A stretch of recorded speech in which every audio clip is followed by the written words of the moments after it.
হঠাৎ করে একটা পার্সেলের ফোন আসে। গত কয়েকদিন আগে এই স্যান্ডেলটার অর্ডার দিয়েছিলাম। তারপর সন্ধ্যার নাস্তায় আলু পকোড়া বানিয়েছিলাম, সবাই মিলে সস দিয়ে খেলাম। আসসালামু আলাইকুম, সবাই কেমন আছেন? আশা করছি আল্লাহর রহমতে সবাই ভালো আছেন। আলহামদুলিল্লাহ, আমরাও ভালো আছি। সকালে উঠে ফজরের নামাজ আদায় করে একটু হাঁটতে বেরিয়েছিলাম। সকাল সকাল উঠে হাঁটাটা শরীরের জন্য খুবই ভালো এবং মনটাও ফ্রেশ থাকে। একটা কথা আমরা সবাই জানি, এই সময়টায় নিজের সঙ্গে কথা বলার সেরা সময়।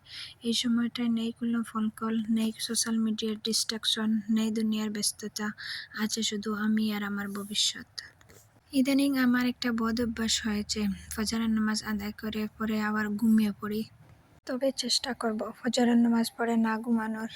আচ্ছা, যাই হোক, সকাল সকাল কি বাজার করা হলো আপনাদেরকে বলি। রুই মাছ, সাথে অনেকগুলা সবজি, ঝিঙ্গা ছিল, তারপরে লাউ, ধনিয়া পাতা, টমেটো, শিম, আলু, কাঁচামরিচ, এই সকল সবজি আনা হয়েছিল। সাথে কিছু ফলমূলও ছিল।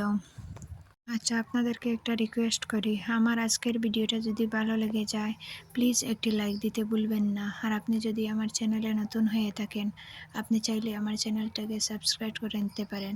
আর ফেসবুক থেকে দেখে থাকলে ফলো দিয়ে দেবেন। আপনি যদি এই কাজটি অলরেডি করে থাকেন, আপনাকে অসংখ্য ধন্যবাদ।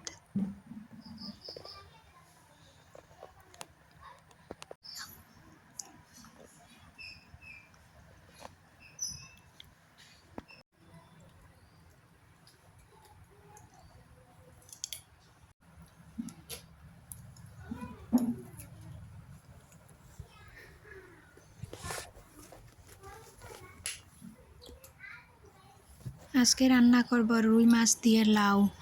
মাছটাকে আমি ধুয়ে হলুদ লবণ লাগিয়ে তারপরে ভাজি করে নেব। লাউটা কিন্তু বেশ বড় সাইজের ছিল। পুরোটা না রান্না করে অর্ধেকটা রান্না করে নেব। লাউয়ের তরকারি বাসি খেতে আমার খুব একটা ভালো লাগে না, আর হাজম হাজম রান্না করে খেতে তো তরকারির মজাই আলাদা। হয়তো কোনো এক সময় না থাকার কারণে আমরা আগে থেকে রান্না করে রাখি। তবে শীতের দিনের হাজম ধনে পাতা দিয়ে তরকারি বেশ মজা লাগে। বর্ষাকালে ধনে পাতা পাওয়া যায়, তবে এরকম সেন্ট পাওয়া যায় না। আর এক চুলায় লাউ বসিয়ে দিয়েছি, আর আরেক চুলায় আমি মাছগুলোকে ভেজে নিচ্ছি। লাউয়ের তরকারিতে কোনো রকমের মশলা আমি ব্যবহার করব না, শুধু হলুদের গুঁড়া দিয়েই রান্না করে নেব। আর কাঁচামরিচ, পেঁয়াজ দিয়ে তো প্রথমে বসিয়ে দিয়েছি। মাছের তরকারি আমার বেশিরভাগ সিম্পলভাবে রান্না করে খেতে ভালো লাগে।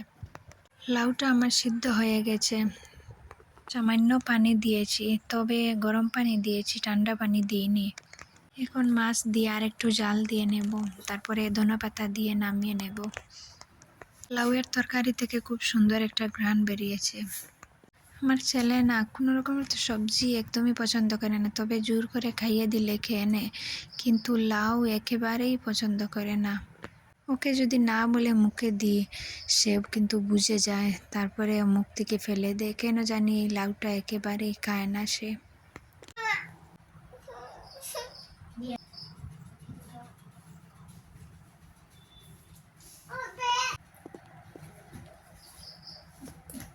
সে তো লাউ খাবে না, তার জন্য গাজর আর আলু দিয়ে ভাজি করে নিচ্ছি। আলু ভাজা তার ভীষণ প্রিয়, তার সাথে দুটো গাজরও দিয়ে দিয়েছি কুচি কুচি করে। তেল, পেঁয়াজ, মরিচ দিয়ে বসিয়ে দিয়েছি। লাউটা রান্না করার সময় আমার মনে ছিল না যে সে লাউ খাবে না, তারপরে হঠাৎ করে মনে পড়লো। তাড়াহুড়া করে আলু আর গাজর দিয়ে ভাজি করে নিচ্ছি। এদিকে স্কুলে যাওয়ার টাইম হয়ে আসছে।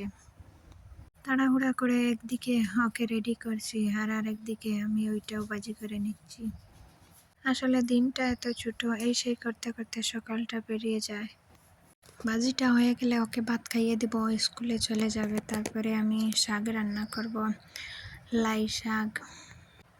এই শাকটাকে কে কোন নামে ডাকে আমি জানি না, তবে আমরা লাই শাক বলে চিনি। শাকটাকে আমি বসিয়ে দিয়েছি, তেল, পেঁয়াজ, রসুন, তারপরে হলুদের গুঁড়া, মরিচের গুঁড়া, সামান্য জিরে ধনের গুঁড়া। তারপরে জাল হয়ে আসলে মাছও দিয়ে দিয়েছি। এখন আমার শাকের তরকারিটা হয়ে গেছে, কমপ্লিট সব রান্না বান্না। তো আজকে আগে আগে রান্না বান্না করে নিয়েছি, এখন আমি ঘর দুয়ার মুছামুছি করবো, ঝাড়াঝাড়ি এইসব রান্না বান্নার কাজ আগে করে নিয়েছি। আমার ননদ গতকাল এসেছিলেন, তো উনি আজকে চলে যাবেন, তাই তাই রান্না আগেভাগে করে নিয়েছি। বিকেলবেলা বাড়িতে কুটুম এসেছিলেন, তো ওনারা চা নাস্তা করে চলে গিয়েছেন। ওনাদের জন্য শরবত, ম্যাগি, চা এসবের ব্যবস্থা করেছিলাম।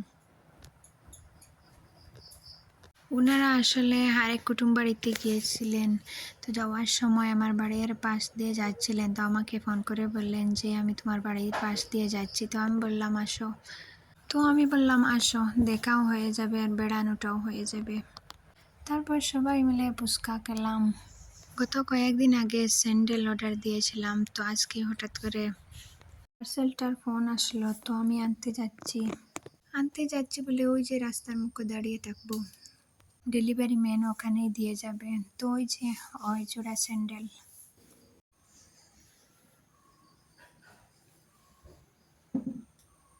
তো আমার আজকের ভিডিওটা এই পর্যন্ত।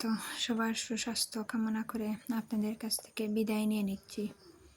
আল্লাহ হাফিজ। আসসালামু আলাইকুম।